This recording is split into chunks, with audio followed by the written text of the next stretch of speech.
नमस्ते मेरे प्यारे विद्यार्थियों।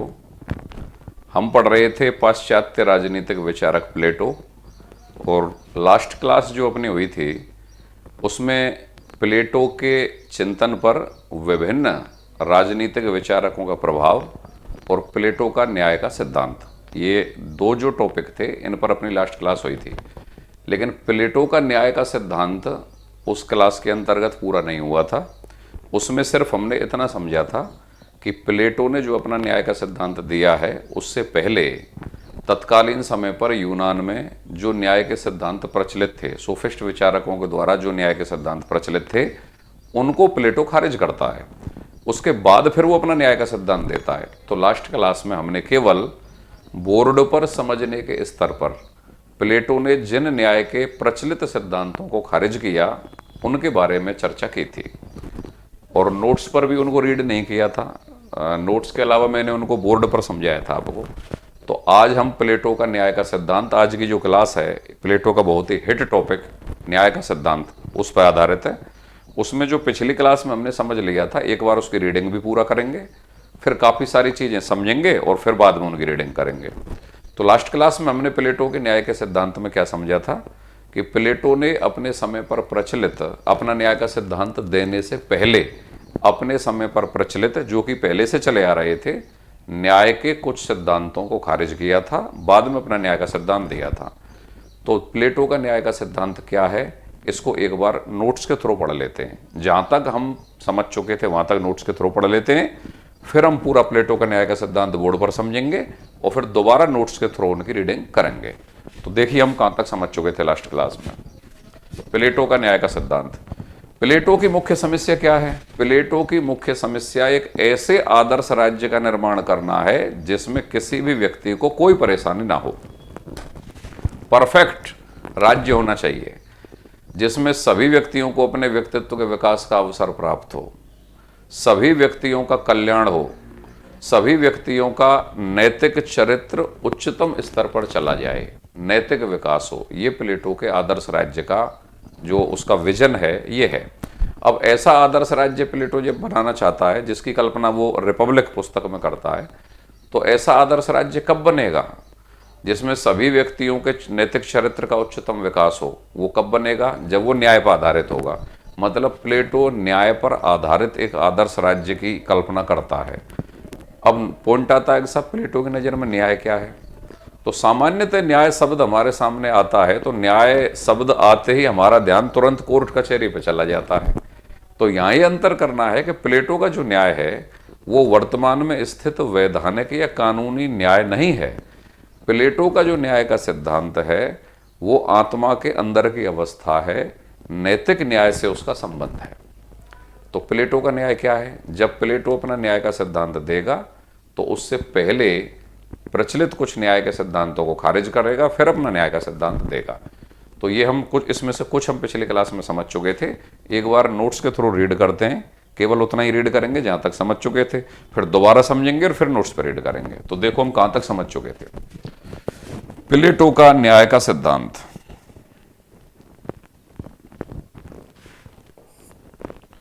प्लेटो का न्याय का सिद्धांत। प्लेटो की मुख्य समस्या एक ऐसे आदर्श राज्य का निर्माण करना है जिसमें कोई भी दोष ना हो। मतलब प्लेटो क्या बनाना चाहता है? एक ऐसा आदर्श राज्य बनाना चाहता है। अच्छा, एक सवाल आएगा, प्लेटो ऐसा आदर्श राज्य क्यों बनाना चाहता है? अगर आपने प्लेटो की पिछली कक्षाएं देखी हैं जो कि मैंने पढ़ाई हैं, तो उसमें बताया गया है कि प्लेटो अपने समय पर, मतलब तत्कालीन यूनान में प्रचलित शासन व्यवस्थाओं को पसंद नहीं करता था। वह उन्हें रुग्ण शासन व्यवस्था कहता था। लोकतंत्र को भी प्लेटो पसंद नहीं करता था। रूल ऑफ 30 प्लेटो के सामने आया, उसको भी पसंद नहीं करता था। तो प्लेटो ये कहता था कि अगर दुनिया के दोष दूर करने हैं तो दार्शनिक शासकों का निर्माण किया जाए। मतलब दुनिया के राजा या राजकुमार हैं, उनको दर्शन शास्त्र की शिक्षा दी जाए, तब एक आदर्श राज्य व्यवस्था स्थापित होगी। तो प्लेटो जब अपनी आदर्श राज्य व्यवस्था की कल्पना करता है रिपब्लिक पुस्तक के अंतर्गत, तो फिर वो कहता है कि ये एक ऐसी आदर्श राज्य व्यवस्था होगी जो न्याय पर आधारित होगी।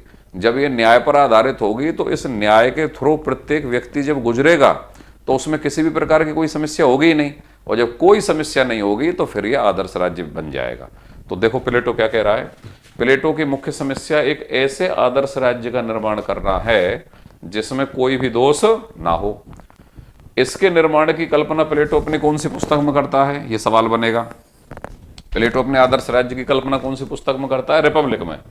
रिपब्लिक पुस्तक में करता है, जो कि न्याय पर आधारित होता है। तो प्लेटो का जो आदर्श राज्य है वो किस पर आधारित है? न्याय पर। मतलब प्लेटो के आदर्श राज्य का जो आधार स्तंभ है वह क्या है? न्याय।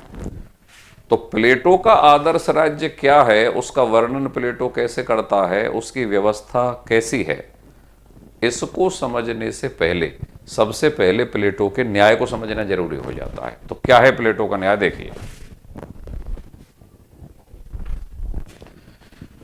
पहले कुछ फैक्ट हैं। रिपब्लिक का उपशीर्षक है कंसर्निंग जस्टिस। रिपब्लिक जो प्लेटो की पुस्तक है जिसमें उसने न्याय पर आधारित आदर्श राज्य व्यवस्था का वर्णन किया है, उसका उपशीर्षक है कंसर्निंग जस्टिस। इसका अर्थ क्या होता है?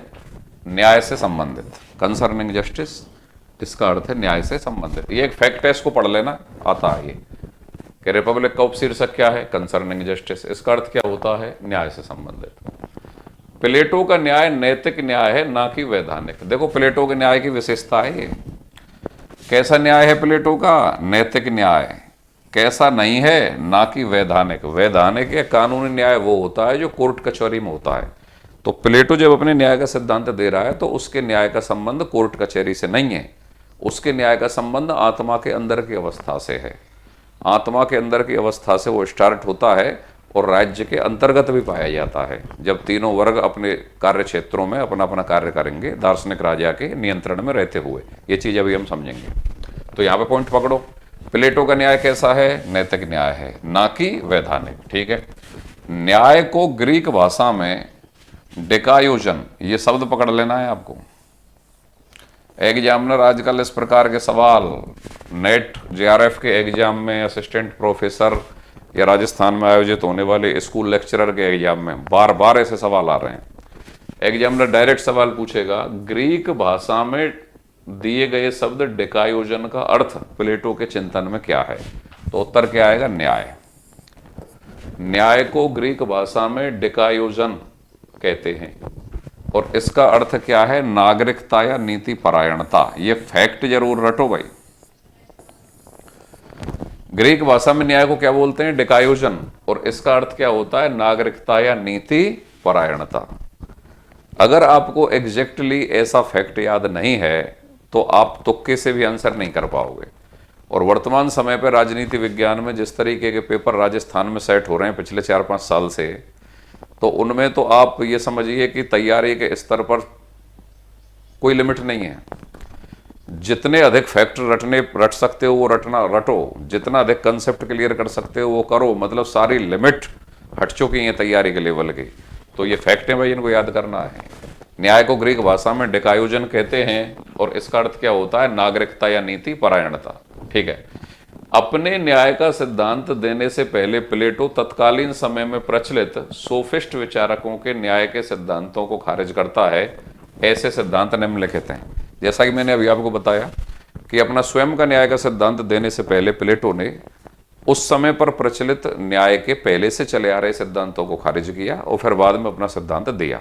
तो पहले से कौन कौन से सिद्धांत चले आ रहे थे पिछली कक्षा में हम इन पर चर्चा कर चुके हैं। अब तो हम नोट्स के थ्रू इनकी एक रीडिंग कर रहे हैं। तो एक न्याय का सिद्धांत चल रहा था भाई पहले से ही, न्याय का परंपरागत सिद्धांत। ये सारे जितने भी जो सिद्धांत हैं, इन सिद्धांतों को आपको जानना है, इनके प्रवर्तकों के बारे में आपको जानना है। और ये जो प्रवर्तक थे, जो कोटेशन आपको दे रहे हैं, वो कोटेशन आपको याद करनी है। तो एग्जामिनर देखो सवाल कैसे पूछेगा कि न्याय का परंपरागत सिद्धांत का प्रतिपादक कौन था?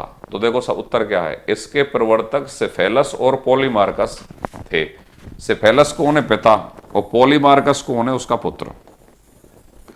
तो सिफेलस और पॉलीमार्कस द्वारा दिया गया न्याय का परंपरागत सिद्धांत प्लेटो के समय चल रहा था।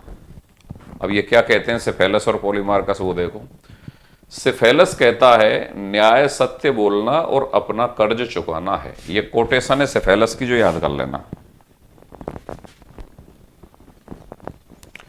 सिफेलस की कोटेशन याद कर लेना। वो कोटेशन सभी की याद करनी है जो भी न्याय के सिद्धांत में चल रही है। तो सेफेलस क्या कहता है? न्याय सत्य बोलना और अपना कर्ज चुकाना है। एग्जामिनर सवाल क्या पूछेगा? न्याय सत्य बोलना और अपना कर्ज चुकाना है किसके अनुसार? ऑप्शन आएंगे सेफेलस, पॉलीमार्कस, थ्रेसीमेकस, ग्लूकोन। तो किसके अनुसार? सेफेलस के अनुसार। ठीक है, अब इसका पुत्र पॉलीमार्कस क्या कहेगा वो देखो। पॉलीमार्कस कहता है न्याय प्रत्येक मनुष्य को वह देना है जो उसके लिए क्या है भाई? उचित। ये कोटेशन पकड़नी है आपको। प्रत्येक मनुष्य को वह दो जो उसके लिए उचित है, तब न्याय है। अब इस कोटेशन से क्या निकल के आ रही है बात? अलग अलग व्यक्तियों के लिए अलग अलग चीज उचित है। ऐसा हो सकता है कि कोई एक चीज किसी व्यक्ति के लिए उचित है और किसी व्यक्ति के लिए उचित नहीं है, तो फिर न्याय में तो परिवर्तनशीलता आ जाएगी। अलग अलग व्यक्तियों को अलग अलग चीज देना मतलब हर व्यक्ति को वह दो जो उसके लिए उचित है। अगर हर व्यक्ति को वह दिया जाएगा जो उसके लिए उचित है तो फिर क्या है? न्याय। तो इसका मतलब हर व्यक्ति की स्थिति परिवर्तनशील है या अलग अलग है? किसके अनुसार? पॉलीमार्कस के अनुसार। बिल्कुल, कोटेशन जाहिर कर रही है। लेकिन प्लेटो क्या कहता है कि न्याय अपरिवर्तनशील है, इसलिए प्लेटो इसको खारिज करेगा। क्यों? क्योंकि इसके न्याय की परिभाषा के अनुसार तो न्याय परिवर्तनशील हो जाएगा, व्यक्ति सापेक्ष हो जाएगा। व्यक्ति सापेक्ष का मतलब व्यक्ति के अनुसार, जबकि प्लेटो क्या कहता है कि न्याय निरपेक्ष है, न्याय अपरिवर्तनशील है। इसलिए वो पॉलीमार्कस के न्याय के सिद्धांत को सेफेलस पॉलीमार्कस के खारिज करेगा। दूसरी कोटेशन देखो, निष्कर्षतः पॉलीमार्कस के अनुसार मित्रों के साथ मित्रतापूर्ण और शत्रुओं के साथ शत्रुतापूर्ण व्यवहार करना ही न्याय है। एक कोटेशन और है पॉलीमार्कस की। पॉलीमार्कस से पूछा गया कि भाई न्याय कब होगा? तो पॉलीमार्कस क्या कह रहा है कि प्रत्येक मनुष्य को वह देना जो उसके लिए उचित है। प्रत्येक व्यक्ति को वह दे दो जो उसके लिए उचित है, तब न्याय होगा। फिर पॉलीमार्कस दूसरी कोटेशन क्या कह रहा है कि मित्रों के साथ मित्रता का व्यवहार करो और शत्रुओं के साथ शत्रुता का व्यवहार करो, तब न्याय है। तो कहने का मतलब यह है कि व्यवहार भी अलग अलग हो गया। कौन सा व्यवहार मित्र के साथ करना है और कौन सा व्यवहार शत्रु के साथ करना है, तो व्यवहार में भी परिवर्तनशीलता हो गई। जबकि प्लेटो क्या कहता है कि न्याय तब होगा जब अपरिवर्तनशील होगा, व्यक्ति सापेक्ष नहीं होगा, व्यक्ति निरपेक्ष होगा। जबकि पॉलीमार्कस हर व्यक्ति के अनुसार अलग अलग प्रकार का व्यवहार करने की बात कर रहा है। तो इसलिए सेफेलस और पॉलीमार्कस के न्याय के परंपरागत सिद्धांत को प्लेटो खारिज करेगा।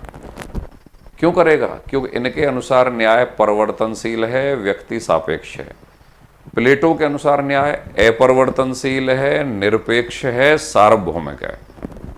देखो आगे। लेकिन प्लेटो न्याय की परिवर्तनशीलता के नाम पर इस सिद्धांत को क्या कर देगा? खारिज कर देगा। क्यों खारिज कर देगा? क्योंकि इनके न्याय के चिंतन में परिवर्तनशीलता पाई जा रही है, सेफेलस और पॉलीमार्कस के में। तो परिवर्तनशीलता के नाम पर या परिवर्तनशीलता के आधार पर प्लेटो क्या कर देगा? इनके न्याय के सिद्धांत को खारिज। क्यों? क्योंकि प्लेटो के अनुसार न्याय कैसा होना चाहिए? अपरिवर्तनशील होना चाहिए। अपरिवर्तनशील और कैसा है? सार्वभौमिक प्रत्यय है। न्याय ऐसा विचार है जो कैसा है? अपरिवर्तनशील है और सार्वभौमिक है, और एक शब्द और प्लेटो देता है, निरपेक्ष है।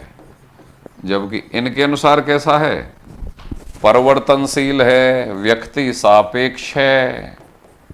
और प्लेटो के अनुसार कैसा है? न्याय अपरिवर्तनशील है, सार्वभौमिक है और निरपेक्ष है। इसलिए न्याय के परंपरागत सिद्धांत को प्लेटो क्या करेगा? खारिज। ठीक है भाई। इसके अलावा दूसरा जो सिद्धांत चल रहा था उस समय पे,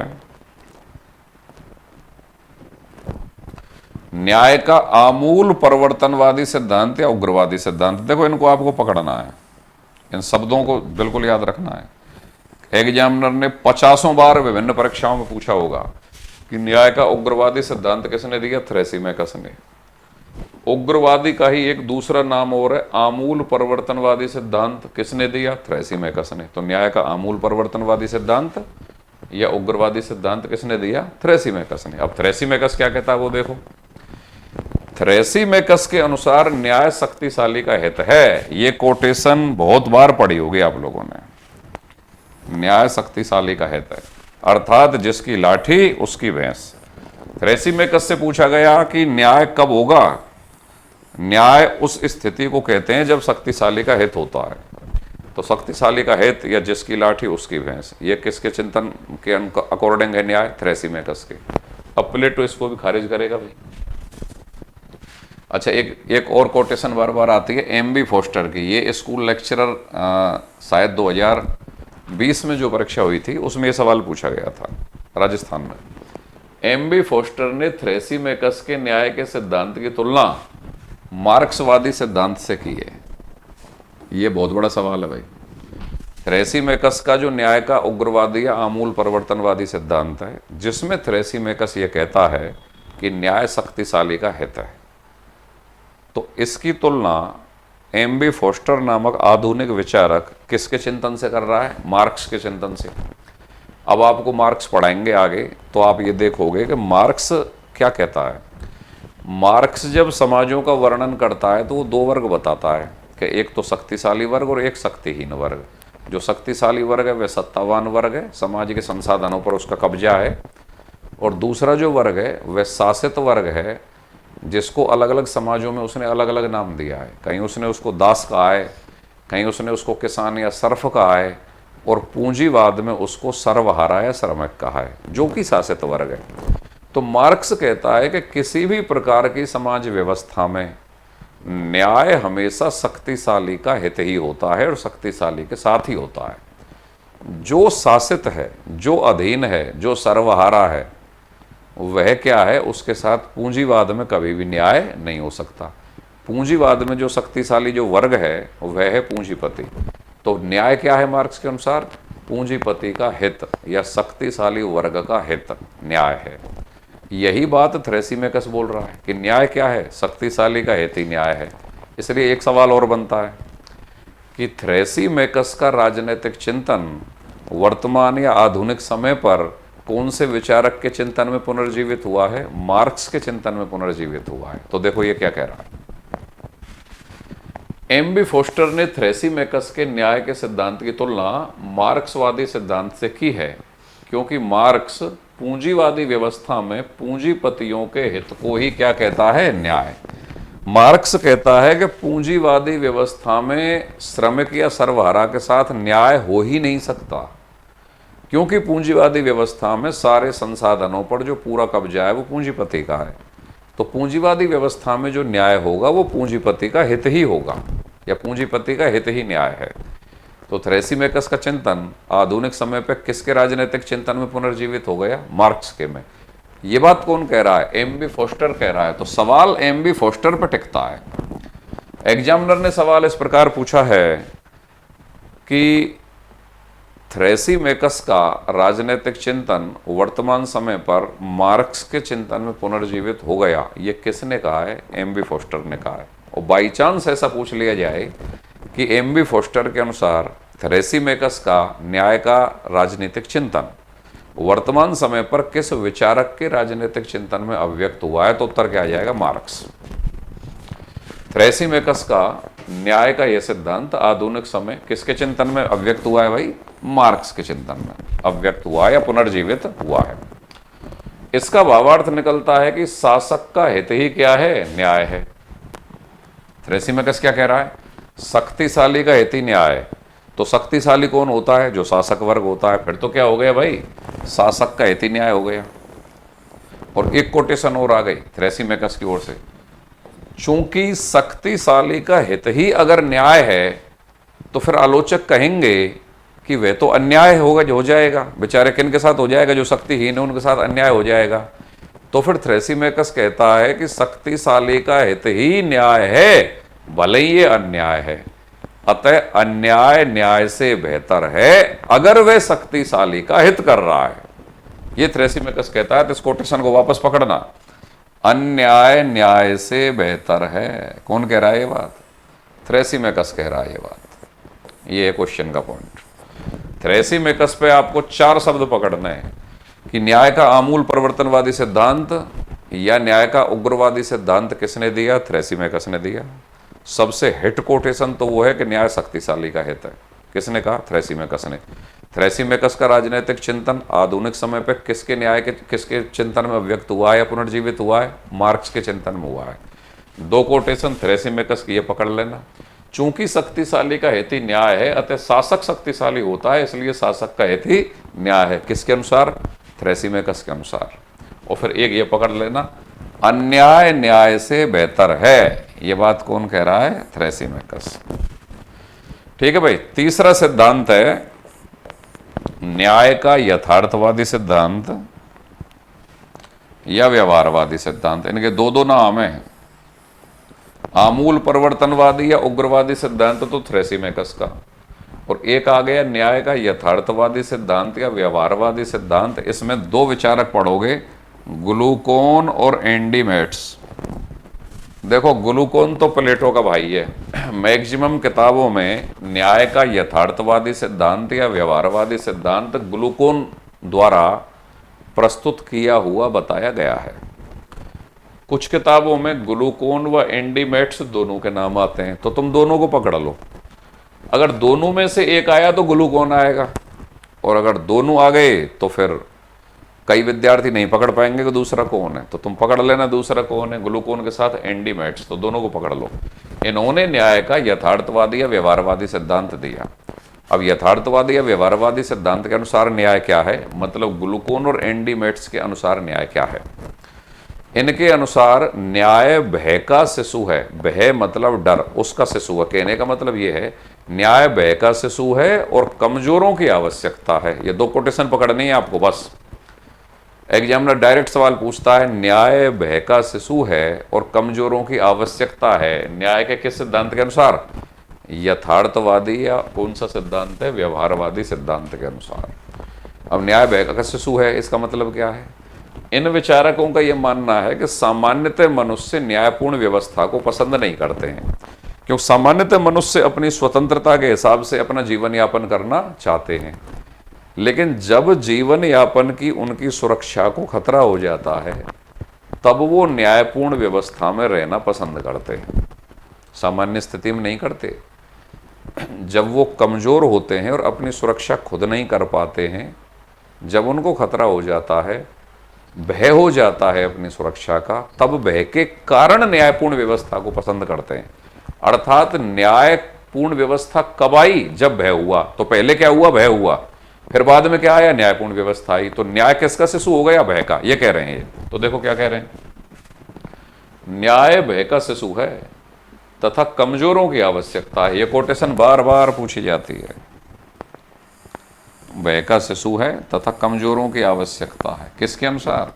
ग्लूकोन के अनुसार। इसका अर्थ है कि लोग सामान्यतः न्यायपूर्ण व्यवस्था को ज्यादा पसंद नहीं करते, लेकिन वे अपनी कमजोरी, भय या आवश्यकता के कारण स्वार्थवश, कैसे भाई? स्वार्थवश न्यायपूर्ण व्यवस्था के द्वारा शासित होते हैं।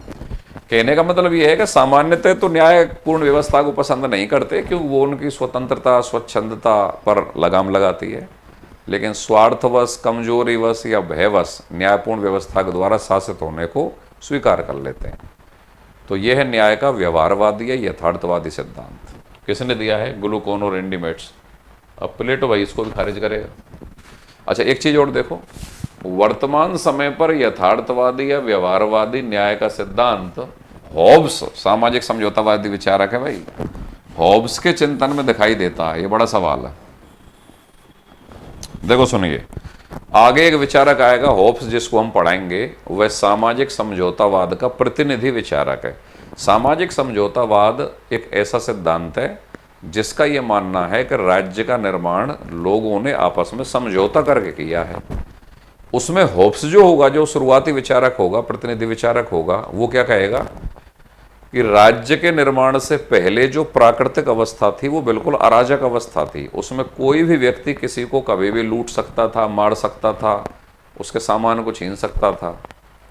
निपट मार धाड़ और अराजकता की व्यवस्था थी। व्यक्ति रक्त पिपासु था, किसी की भी मृत्यु या हत्या किसी भी समय हो सकती थी। तो इस अराजक व्यवस्था के कारण लोगों को अपने जीवन को खतरे का डर हुआ, जीवन का डर हुआ, जीवन को खतरा हो गया था उनके को, इसका डर हुआ।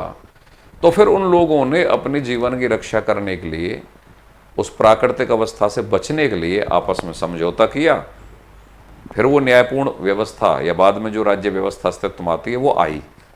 तो होब्स ऐसा समझौता क्यों करवा रहा है? क्योंकि लोगों को अपने अस्तित्व की रक्षा का खतरा हो गया था। ये भी तो यही कह रहा है ग्लूकोन कि न्याय भय का शिशु है, कमजोरों की आवश्यकता है। वैसे तो न्यायपूर्ण व्यवस्था में लोग शासित होना नहीं चाहते, लेकिन जब स्वार्थ होता है, भय होता है, कोई कमजोरी होती है, तब वो फिर आपस में न्यायपूर्ण व्यवस्था में शासित होने के लिए तैयार होते हैं। तो होब्स से चिंतन मिल रहा है कि नहीं मिल रहा? मिल रहा है। बस यही सवाल है। एग्जामिनर डायरेक्ट सवाल पूछेगा कि न्याय का यथार्थवादी या व्यवहारवादी जो सिद्धांत है, उसका चिंतन वर्तमान में किस राजनीतिक विचारक के चिंतन से मिलता है? होब्स, जो कि सामाजिक समझौतावादी विचारक है, उसके चिंतन में दिखाई देता है। तो ये अपने आप में एक बड़ा सवाल बनता है। अब प्लेटो क्या करेगा? प्लेटो न्याय के सारे सिद्धांतों को खारिज करेगा। क्यों करेगा? क्यों? प्लेटो कहता है न्याय आत्मा के अंदर की अवस्था है, और ये सारे विचारक न्याय को बाह्य अवस्था बता रहे थे। कोई परिवर्तनशील बता रहा था, सापेक्ष बता रहा था, बाह्य अवस्था बता रहा था। इसलिए प्लेटो क्या कहता है? प्लेटो कहता है न्याय तो निरपेक्ष है, आत्मा के अंदर की व्यवस्था है, सार्वभौमिक है। इसलिए वो अपने समय पर प्रचलित पहले से चले आ रहे न्याय के सारे सिद्धांतों को खारिज कर देगा। तो देखो प्लेटो क्या कह रहा है। लेकिन प्लेटो न्याय के इन तीनों सिद्धांतों को क्या कर देगा भाई? खारिज। तीनों सिद्धांतों को खारिज लो साहब करता है, क्योंकि इनके अनुसार न्याय आत्मा से बाहर की वस्तु है। किन के अनुसार? ये जो तीनों प्लेटो से पहले के जो तीनों विचारक थे ना, जिन्होंने अपने अपने न्याय के सिद्धांत दिए हैं, उनके अनुसार न्याय आत्मा से बाहर की वस्तु है, और परिवर्तनशील है, और कृत्रिम है। ठीक है भाई? और व्यक्ति सापेक्ष है। ये चार शब्द कैसे हैं? जो प्लेटो से पहले के विचारक जो अपने न्याय के सिद्धांतों में दे रहे थे, उसकी विशेषता क्या है कि न्याय को आत्मा से बाहर की स्थिति मानते थे। प्लेटो आत्मा के अंदर की स्थिति मानता है। परिवर्तनशील मानते थे पहले वाले, प्लेटो कहता है न्याय अपरिवर्तनशील है। कृत्रिम मानते थे, प्लेटो कहता है कि आत्मा के अंदर की अवस्था है, नैतिक है, कृत्रिम नहीं है। व्यक्ति सापेक्ष मानते थे, जबकि प्लेटो कैसा कहता है कि ये निरपेक्ष अवधारणा है। तो प्लेटो ने अपने से पहले चले आ रहे न्याय के सारे सिद्धांतों क्या कर दिया? खारिज। जबकि प्लेटो के अनुसार, अब देखो, न्याय आत्मा के अंदर की वस्तु है। प्लेटो के अनुसार न्याय आत्मा के अंदर की वस्तु है। ये क्या बता रहे थे? आत्मा के बाहर की वस्तु। प्लेटो क्या कह रहा है? आत्मा के अंदर की वस्तु। प्लेटो न्याय को सार्वभौमिक कह रहा है। सार्वभौमिक वो है जिस पर देश काल परिस्थिति का कोई प्रभाव नहीं पड़ता है, यूनिवर्सल। नैतिक अवधारणा बता रहा है प्लेटो। ये कैसी बता रहे थे भाई साहब? कृत्रिम। प्लेटो क्या कहता है? नैतिक। ये बता रहे थे परिवर्तनशील। प्लेटो क्या कहता है? अपरिवर्तनशील। ठीक है? प्लेटो के अनुसार न्याय मानवीय आत्मा का गुण तथा मन की आदत है। ये कोटेशन पकड़ना भाई। न्याय मानवीय आत्मा का गुण और मन की आदत है, मतलब मानव आत्मा के अंदर की वस्तु है। ये क्या कह रहे थे? बाहर की वस्तु है। इन सारे शब्दों को ढंग से पकड़ना है, यही कंसेप्ट की क्लैरिटी है। आजकल परीक्षा सिर्फ इस बात पे पास नहीं होगी कि तुमने सब्जेक्ट को कितना रटा है। परीक्षा इस बात पे निकलेगी कि तुमने सब्जेक्ट को कितना गहराई से पढ़ा है, कितना गहराई से समझा है। अगर एक विद्यार्थी ईमानदारी से तैयारी करता है और अपने सब्जेक्ट को जीता है, पढ़ता नहीं, वो जीता है, कैसा भी पेपर आ जाए, हो सकता है स्कोर कम चला जाए, कम चला जाएगा तो मेरिट कम चली जाएगी, लेकिन इतना वो पक्का उठा जाएगा जहां जनरल कैटेगरी पे मेरिट चाहिए। तो इस तरीके से पढ़ना होता है पॉलिटिकल साइंस को। सिर्फ वन लाइनर जो नोट्स रटे रटे रटे रटे उनसे काम नहीं चलेगा। एक एक शब्द का मतलब पता होना चाहिए आपको। अप्लाइड सवाल बन रहे हैं, एग्जामिनर ने सौगंध खा रखी है राजनीति विज्ञान के अंतर्गत, तो क्या इतने कठिन स्तर पर पेपर सेट किया जाए कि उससे ऊपर का कोई लेवल ना हो। तो इस चुनौती को स्वीकार करो और इस सब्जेक्ट को गहराई से तैयार करो। तो ये है प्लेटो, जिसने अपने से पहले के न्याय के सिद्धांतों को क्या कर दिया? खारिज कर दिया। अब फिर वो अपना न्याय का सिद्धांत देगा। वो क्या? वो आगे देखो। इन तीनों न्याय के सिद्धांतों को खारिज करने के बाद प्लेटो अपना स्वयं का न्याय का सिद्धांत देता है। तो देखो प्लेटो क्या कहता है, अब इसको ढंग से समझने की जरूरत है भाई। मानव आत्मा के तीन भाग बताता है प्लेटो।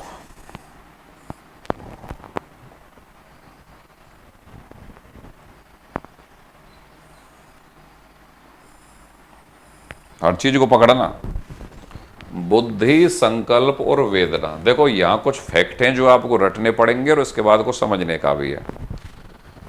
मानव आत्मा के 3 भाग। प्लेटो कहता है कि हर व्यक्ति की मानव आत्मा के 3 भाग हैं। बिल्कुल सरल दिमाग से समझो, मैं ऐसा समझाने का प्रयास करूंगा कि तुम्हारा पूरा कंसेप्ट क्लियर हो जाएगा, भले ही तुमने अब से पहले कुछ पढ़ा है चाहे नहीं पढ़ा है।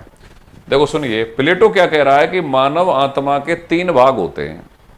हर व्यक्ति की मानव आत्मा के 3 भाग होते हैं। ठीक है, कौन कौन से? बुद्धि, संकल्प और वेदना।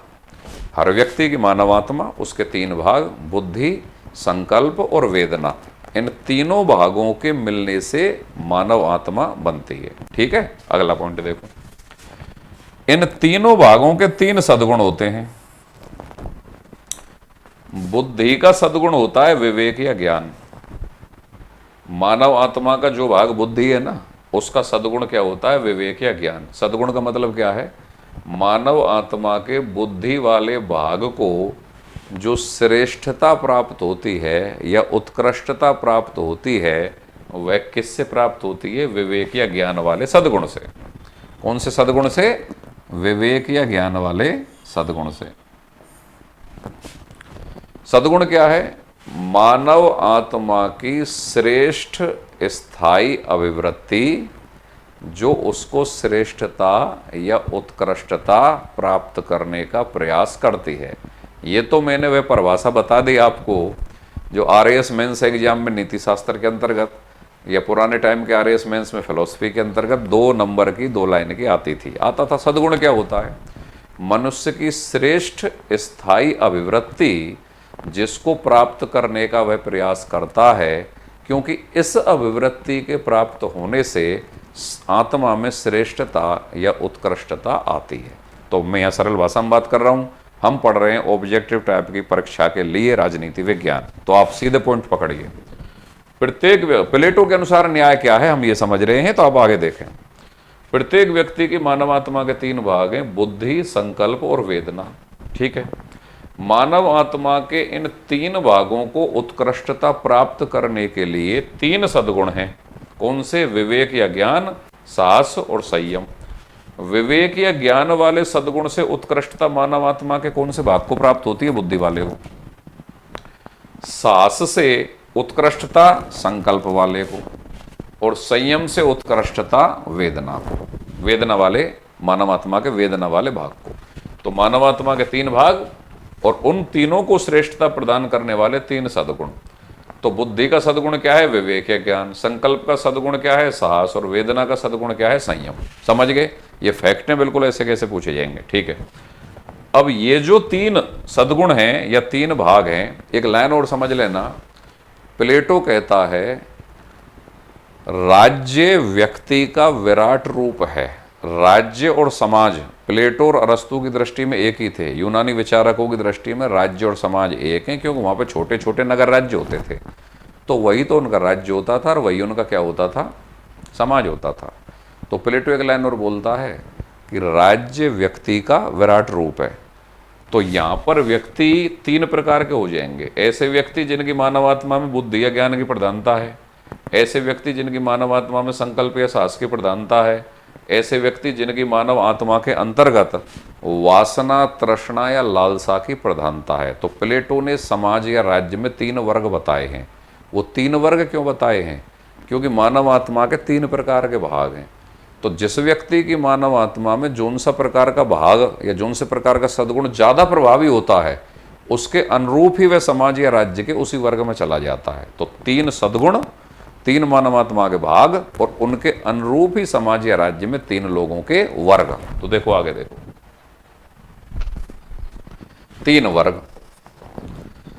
दार्शनिक शासक वर्ग। दार्शनिक शासक वर्ग कौन सा है? इससे पिछले पेज पे क्या था? जिसमें बुद्धि या विवेक की प्रधानता है। बुद्धि या विवेक की जिसमें प्रधानता है, वह व्यक्ति कहां पर जाएगा भाई? दार्शनिक शासक वर्ग में।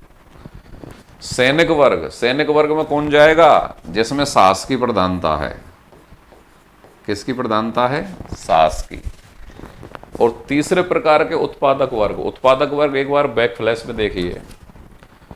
मानव आत्मा का एक भाग था ना वेदना, जिसका सद्गुण क्या था? संयम। मतलब संयम से उसको श्रेष्ठता प्राप्त होगी। तो तीसरी कैटेगरी के व्यक्ति वो हैं जिनमें लालसा, वासना या तृष्णा, जिनकी मानव आत्मा के अंतर्गत यह तत्व प्रभावी होता है। यहां पे एक चीज और लिखूंगा मैं, इसको इस तरीके से देखो आप। प्लेटो के अनुसार प्रत्येक व्यक्ति की मानव आत्मा के अंतर्गत ये 3 तत्व पाए जाएंगे।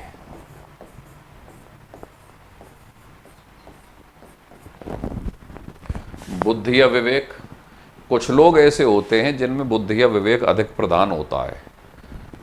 साहस, साहस को शौर्य भी कह सकते हैं। और तीसरा है वासना, तृष्णा और लालसा। वासना, तृष्णा या लालसा। दोबारा देखिए प्लेटो क्या कहना चाह रहा है। प्रत्येक व्यक्ति की मानव आत्मा में ये तीनों तत्व पाए जाते हैं, खाली परसेंटेज का अंतर है। क्योंकि प्रत्येक व्यक्ति की मानव आत्मा के 3 भाग होते हैं। कौन कौन से 3 भाग होते हैं, दोबारा गौर करो।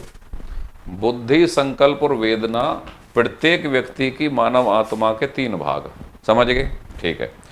और इन 3 भागों को श्रेष्ठता प्रदान करने वाले 3 सद्गुण। बुद्धि वाले भाग को श्रेष्ठता किससे मिलेगी? विवेक या ज्ञान से। संकल्प वाले भाग को किससे मिलेगी? साहस से। वेदना वाले भाग को किससे श्रेष्ठता मिलेगी? संयम से। प्रत्येक व्यक्ति की मानव आत्मा के 3 भाग, और इन तीनों भागों को श्रेष्ठता प्रदान करने वाले अलग अलग 3 सद्गुण। समझ गए? तो हर व्यक्ति की मानव आत्मा में ये तीनों भाग पाए जाएंगे। इन तीनों भागों को श्रेष्ठता प्रदान करने वाले ये 3 सद्गुण पाए जाएंगे। प्रत्येक व्यक्ति की मानव आत्मा में ये 3 तत्व पाए जाएंगे। बुद्धि या विवेक, साहस और वासना, तृष्णा या लालसा। हर व्यक्ति के अंतर्गत ये तीनों प्रकार के तत्व पाए जाते हैं, खाली परसेंटेज में अंतर होता है। किसी में तो बुद्धि ज्यादा पाई जाएगी, साहस और वासना या तृष्णा कम पाया जाएगा। किसी में साहस प्रधान होगा। कुछ लोग आपने ऐसे देखे होंगे जो फाइट, लड़ना वड़ना उसमें ज्यादा ऊपर होते हैं। विवेक का पायदान थोड़ा सा कम होता है। और लालसा, वासना, तृष्णा भी उनको दुनियादारी की चीजों को इकट्ठा करने की नहीं होती ज्यादा। कुछ लोग ऐसे होंगे कि जिनमें वासना, तृष्णा और लालसा बहुत बड़े लेवल पाई जाएगी। ज्यादा रुपए कमाना, ज्यादा बिजनेस करना, दिन भर प्रपंचों में चलना। साहस का तत्व भी उनमें कमजोर पाया जाएगा। कोई उनको कुछ कहले बेचारे चुप सुन लेंगे। बुद्धि या विवेक भी वो ज्यादा नहीं लगाते, या ज्यादा नहीं, खाली एक इच्छा होती है ज्यादा से ज्यादा माल संग्रहण करने की। ठीक है। तो प्लेटो कहता है प्रत्येक व्यक्ति की मानव आत्मा के अंतर्गत ये 3 तत्व पाए जाएंगे, बुद्धि या विवेक, साहस और वासना या तृष्णा।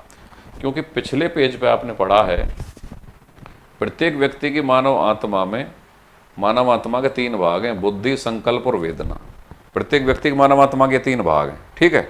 प्रत्येक व्यक्ति के अंतर्गत ही मानव आत्मा में 3 प्रकार के सद्गुण, विवेक या ज्ञान, साहस और संयम। ठीक है। प्रत्येक व्यक्ति की मानव आत्मा में 3 तत्व, बुद्धि या विवेक, साहस, वासना, तृष्णा और लालसा। अब प्लेटो क्या कहता है कि न्याय कब होगा?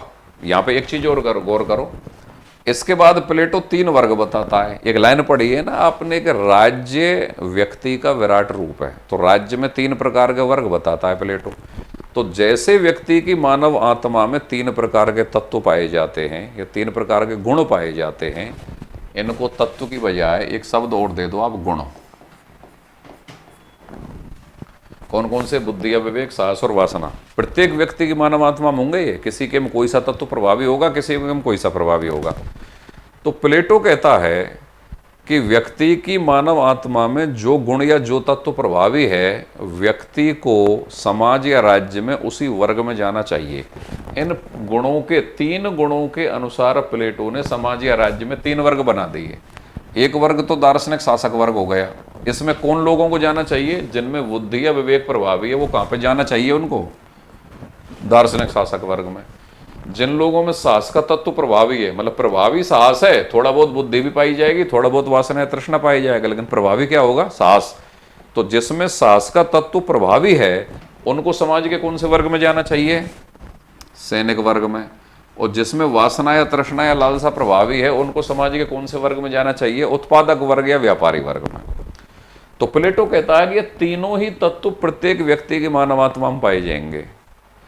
लेकिन व्यक्ति को समाज या राज्य के उस वर्ग में जाना चाहिए जो उनकी मानव आत्मा के प्रभावी गुण के अनुरूप बनाए। मान लो किसी की मानव आत्मा में बुद्धि या विवेक प्रभावी है, साहस कम है, वासना या तृष्णा कम है, तो उसको प्लेटो के अनुसार कौन से वर्ग में जाना चाहिए? दार्शनिक शासक वर्ग में, अगर न्यायपूर्ण व्यवस्था बनानी है तो। किसी की मानव आत्मा में साहस प्रभावी है तो कौन से वर्ग में जाना चाहिए? सैनिक में। किसी की मानव आत्मा में वासना तृष्णा या लालसा प्रभावी है तो कौन से वर्ग में जाना चाहिए? उत्पादक में। ठीक है। और इन तीनों वर्गों के अंतर्गत 3 धातुओं के गुण बताए हैं प्लेटो ने। 3 धातु,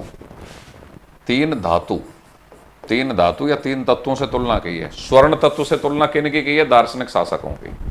रजत या चांदी से तुलना किनकी की है? सैनिकों की। और तांबा लोहा या कांसा से तुलना किसकी की है? उत्पादक वर्ग की।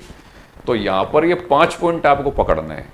मानव आत्मा के 3 भाग, देखो यहां पीछे से ही लो। मानव आत्मा के 3 भाग, बुद्धि, संकल्प और वेदना। इन तीनों भागों को श्रेष्ठता प्रदान करने वाले 3 सद्गुण, विवेक या ज्ञान बुद्धि को श्रेष्ठता प्रदान करेगा, साहस वाला संकल्प वाले भाग को श्रेष्ठता प्रदान करेगा, संयम वेदना वाले भाग को श्रेष्ठता प्रदान करेगा। मानव आत्मा में 3 गुण या 3 तत्व, बुद्धि या विवेक। बुद्धि या विवेक किस में ज्यादा होगा? दार्शनिक शासकों में ज्यादा होगा। साहस सैनिक वर्ग में, वासना या तृष्णा उत्पादक वर्ग में। हर व्यक्ति की मानव आत्मा में ये तीनों गुण पाए जाएंगे, परसेंटेज में अंतर होगा। फिर प्लेटो क्या कहता है? प्लेटो कहता है कि आपकी मानव आत्मा में जो तत्व प्रभावी है या जो गुण प्रभावी है उसके अनुरूप ही समाज या राज्य में जो वर्ग बने हुए हैं आपको उसमें जाना चाहिए। तो इनके अनुरूप ही 3 वर्ग बना दिए प्लेटो ने अपने राज्य में। दार्शनिक शासक वर्ग। दार्शनिक शासक वर्ग कौन सा? जिसमें बुद्धि या विवेक प्रभावी है। तो जिन लोगों में बुद्धि या विवेक प्रभावी है उनको कहां पर जाना चाहिए? दार्शनिक शासक वर्ग में। जिन लोगों में साहस का गुण प्रभावी है उनको कहां जाना चाहिए? सैनिक में। जिसमें वासना तृष्णा या लालसा का गुण प्रभावी है उनको कहां जाना चाहिए? उत्पादक में, उत्पादक वर्ग में। तीनों वर्गों की तुलना उसने 3 धातुओं से की है। दार्शनिक शासक किसके समान होते हैं? स्वर्ण के समान। सैनिक की तुलना रजत या चांदी से की है, भाई दूसरे नंबर की कैटेगरी है तो सोने के बाद चांदी आती है।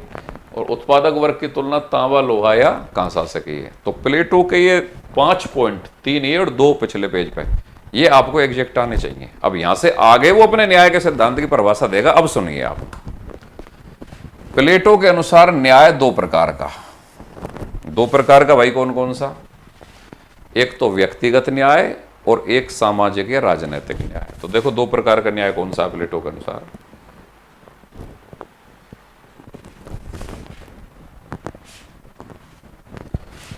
एक तो व्यक्तिगत स्तर पर न्याय,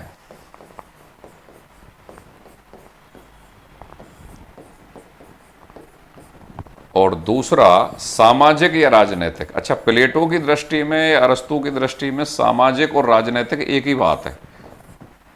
ओब्लिक का मतलब होता है या राजनीतिक, क्योंकि ये दोनों ही समाज और राज्य को एकार्थक ही मानते हैं। तो प्लेटो ने 2 प्रकार के न्याय की कल्पना की है, एक तो व्यक्तिगत स्तर पर न्याय और एक सामाजिक या राजनीतिक स्तर पर न्याय। तो इसके अनुसार व्यक्तिगत स्तर पर न्याय कब होगा?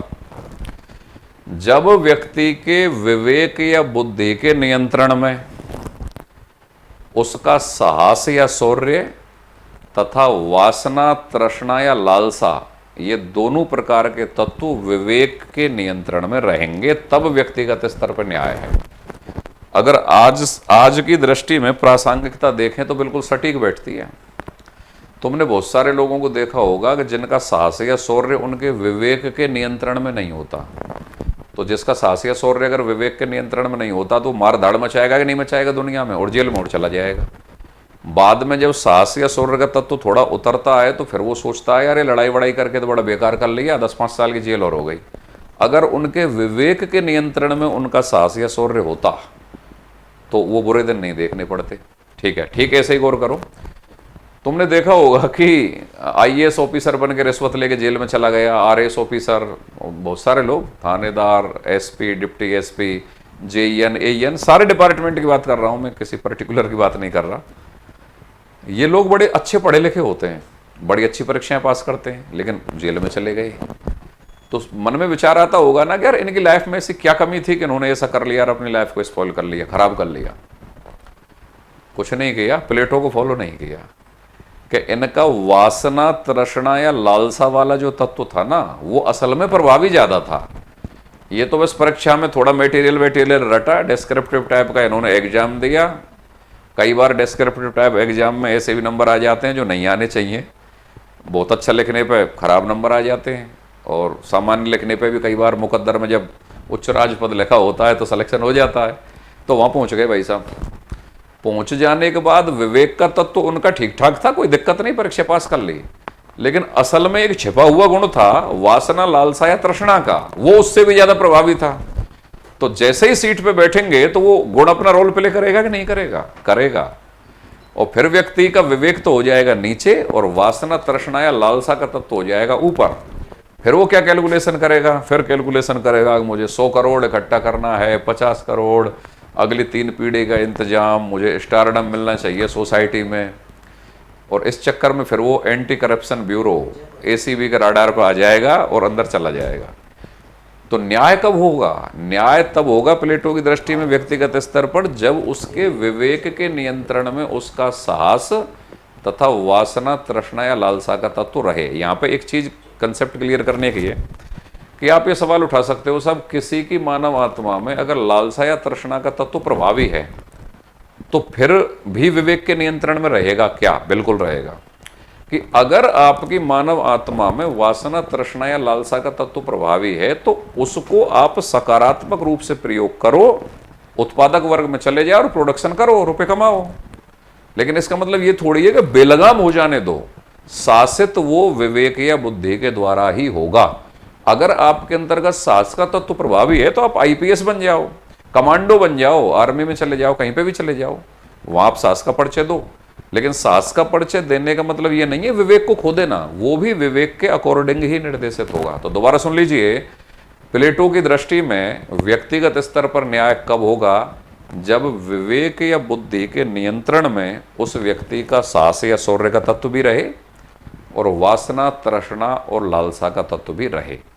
इसके अलावा व्यक्ति समाज या राज्य के उसी वर्ग में जाए जो उसकी मानव आत्मा के प्रभावी गुण के अनुरूप बना है। जैसे किसी व्यक्ति में अगर बुद्धि या ज्ञान का तत्व प्रभावी है तो उसको जाना तो चाहिए दार्शनिक शासक वर्ग में, और वो चला गया फौज में, पुलिस में, तो बुद्धि वाला जो काम होगा वह तो वह करेगा, लेकिन वहां जाने के लिए थोड़ा साहस वाला तत्व ज्यादा प्रभावी होना चाहिए था। थोड़ा सा रफ एंड टफ जॉब है, पावर का भी यूज करना पड़ता है कई बार। ठीक, आप इस तरीके से कैलकुलेशन करें कि किसी व्यक्ति के अंतर्गत साहस वाला तत्व प्रभावी है, तगड़ा वाला, और वो परीक्षा पास करके टीचर बन गया। तो आपने अखबार में कई बार न्यूज पढ़ी है ना, स्लेट फेंक के मारी मैडम ने और बच्चे की आंख फोड़ दी, टीचर ने डंडा मारा और बच्चे का सिर फोड़ दिया। तो टीचर होने के नाते विवेक या ज्ञान का तत्व प्रभावी होना चाहिए था, लेकिन उस आदमी में असल में किस चीज का तत्व प्रभावी था? साहस का। लेकिन वो परीक्षा पास करके कहां पे पहुंच गया? उस तत्व में, उस वर्ग में पहुंच गया जहां पे विवेक वाला प्रभावी होना चाहिए था। और इस समस्या से दुनिया में हर तीसरा आदमी गुजर रहा है। शायद आप इस बात से सहमत होंगे कि दुनिया में ऐसे बहुत सारे लोग हैं जो कोई परीक्षा पास करके कोई नौकरी कर रहे हैं, लेकिन उनका मन नहीं करता है वहां पर। वो सोचते थे क्या और क्या से क्या हो गए, क्या से क्या हो गए, क्या उनके जो मन में था, जो चीज, जो उनके डोमिनेंट जो करेक्टर था उनका, वहां पे वो उसके अकॉर्डिंग तो चीजें मिली नहीं, क्योंकि चीजें तो परीक्षा से मिल रही हैं और वो मामला सेट नहीं बैठा। तो मजबूरी में आके उन्होंने फिर थोड़ा और कोई जुगाड़ कर लिया दूसरे नौकरी का या जॉब का। लोगों की नजर में वो बहुत बढ़िया सक्सेसफुल लाइफ है उनकी, ठीक है, लेकिन उनका मन नहीं लगता उन कामों को करने में। वो बिल्कुल ऐसा सोचते हैं कि यार, लोग कहते रहे यार सब कुछ मजे हैं तुम्हारी लाइफ में, तो वो हंसते आते हैं, बस हाँ ठीक है चल रहा है, लेकिन मन ही मन घुलते रहते हैं। क्यों घुलते रहते हैं? क्योंकि उन्हें उस क्षेत्र में जाना चाहिए था जो उनके प्रभावी गुण के अनुरूप है, लेकिन वो मजबूरी में यहाँ पे आ गए। ठीक ऐसे ही माँ बाप जब अपने बच्चों का कैरियर निर्धारण करते हैं तो वो अपने, माँ बाप खुद तय करता है कि बच्चे को क्या बनाना है, बच्चे के प्रभावी गुण को नहीं देखता है वो। तो आजकल का एजुकेशन सिस्टम जिसमें चाइल्ड साइकोलॉजी की बात की जाती है कि बच्चे को वो सब्जेक्ट दिलाओ, वो फील्ड में जाओ जो उसको, जहाँ पे उसकी सबसे ज्यादा रुचि है। ये जो आजकल के रिसर्चर जहाँ पे पहुंचे हैं, प्लेटो 2500 साल पहले था कि व्यक्ति को समाज के उसी वर्ग में जाना चाहिए जो उसके मानव आत्मा के प्रभावी गुण के अनुरूप है, तब होगा व्यक्तिगत न्याय। तो व्यक्तिगत न्याय दो स्थितियों में, व्यक्ति के खुद के स्तर पर उसके विवेक या बुद्धि के नियंत्रण में उसका साहस वाला तत्व भी रहे और वासना, लालसा, तृष्णा वाला तत्व भी रहे, एक बात। दूसरी बात, व्यक्ति समाज के उसी वर्ग में जाए जो उसकी मानव आत्मा के प्रभावी गुण के अनुरूप है। अगर वो इससे अलग वर्ग में चला गया या विवेक के नियंत्रण में साहस और लालसा, वासना नहीं रहे, तो फिर क्या होगा? अन्याय हो जाएगा, फिर अफरा तफरी मचा देगा, वो व्यक्तिगत स्तर पर भी मचा देगा और जिस वर्ग में जाएगा वहां पर भी मचा देगा। ठीक है। दूसरा है उसकी दृष्टि में कि सामाजिक या राजनीतिक स्तर पर न्याय कब होगा? तो सामाजिक या राजनीतिक स्तर पर न्याय तब होगा जब दार्शनिक शासक के नियंत्रण में समाज के तीनों ही वर्ग, दार्शनिक शासक वर्ग, दूसरा सैनिक वर्ग और तीसरा उत्पादक वर्ग, तीनों ही वर्ग अपने अपने लिए निर्धारित कर्तव्य का पालन करें और एक दूसरे के कार्य में हस्तक्षेप ना करें, तब होगा सामाजिक या राजनीतिक स्तर पर न्याय। अगर एक दूसरे के कार्यों में हस्तक्षेप कर रहे हैं तो फिर न्याय नहीं होगा, अव्यवस्था फैल जाएगी, अन्याय हो जाएगा। तो प्लेटो ने दो प्रकार के न्याय की कल्पना की है। अब हम पढ़ लेते हैं नोट्स में इस चीज को।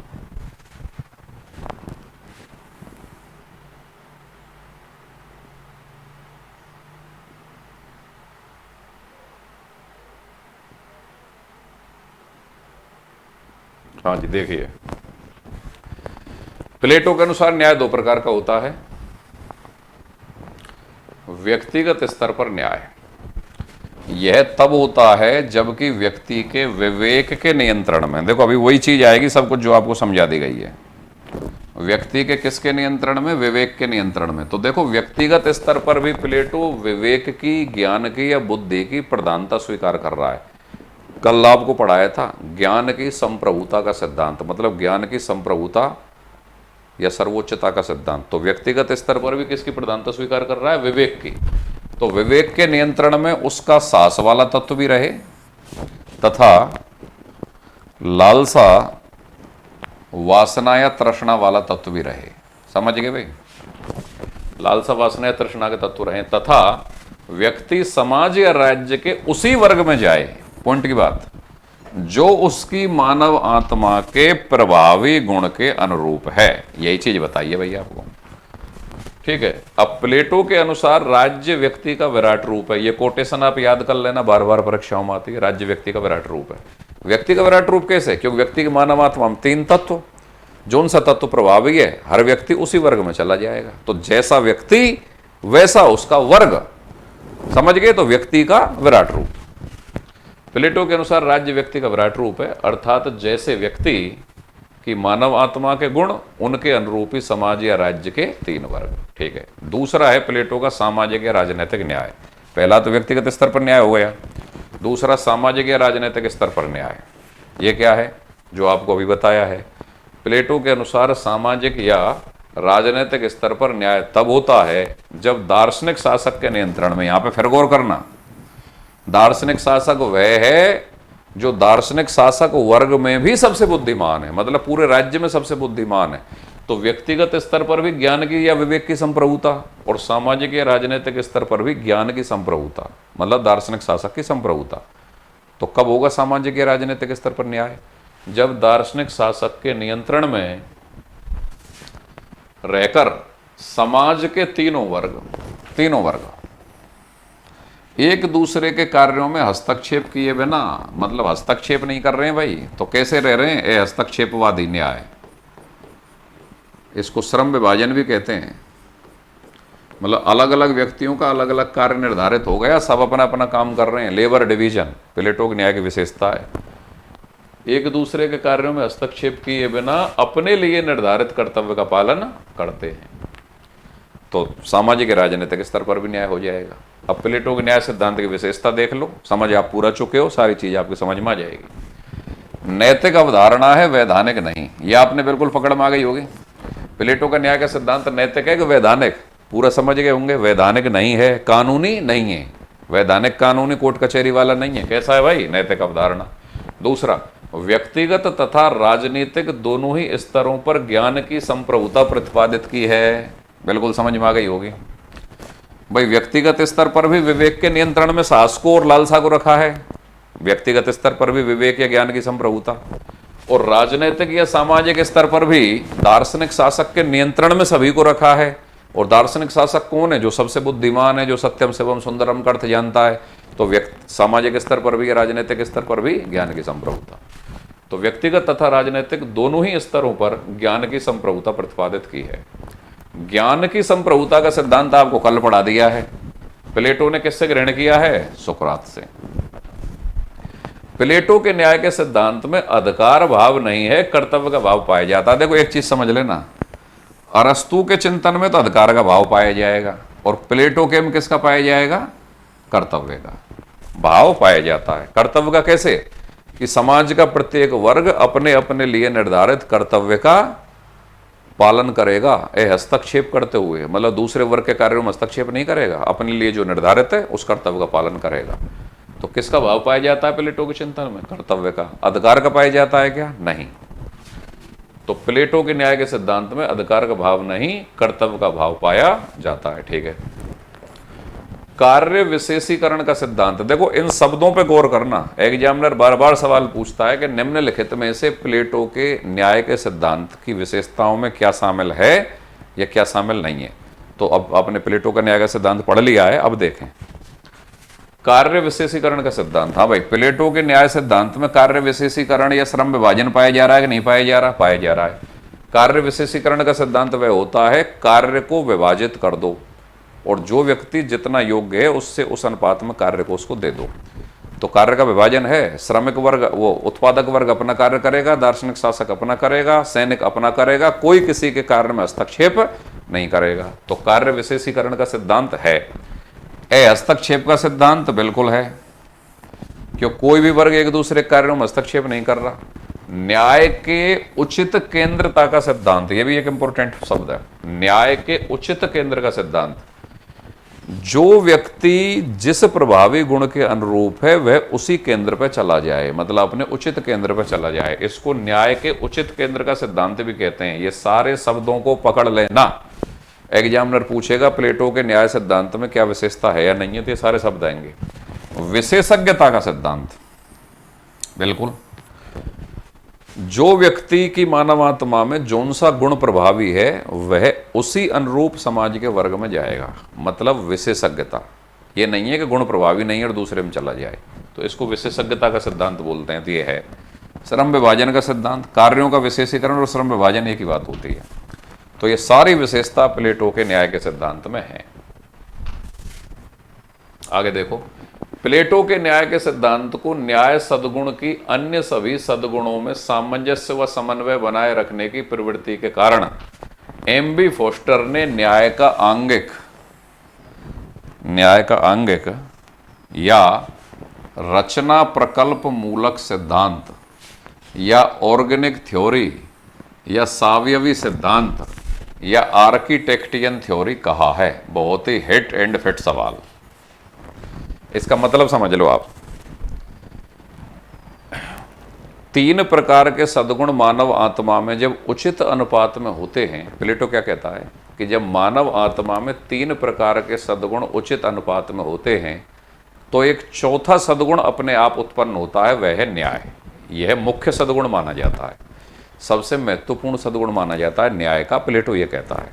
ये न्याय कब होता है? जब मानव आत्मा में या समाज और राज्य में तीनों सद्गुण उचित अनुपात में सामंजस्य के साथ पाए जाते हैं तो चौथा सद्गुण उत्पन्न होता है, न्याय। तो न्याय का कार्य क्या है? तीनों सद्गुणों को समेटे रखता है, उनमें उचित समन्वय व सामंजस्य बनाए रखता है। न्याय की स्थिति ऐसी है जैसे एक मकान का निर्माण करना है तो एक आर्किटेक्ट है, वास्तुकार। वास्तुकार के निर्देशन में प्लम्बर वाला भी कार्य करेगा, मकान मिस्त्री भी कार्य करेगा, लाइट फिटिंग वाला भी कार्य करेगा, नल फिटिंग वाला भी कार्य करेगा। लेकिन मेन लीड रोल में कौन रहेगा? वास्तुकार या आर्किटेक्ट। तो आर्किटेक्ट या वास्तुकार उन सभी के कार्यों में समन्वय व सामंजस्य बनाते हुए उस मकान का निर्माण करेगा। ठीक समाज और राज्य के स्तर पर या व्यक्ति के स्तर पर न्याय की यही भूमिका है।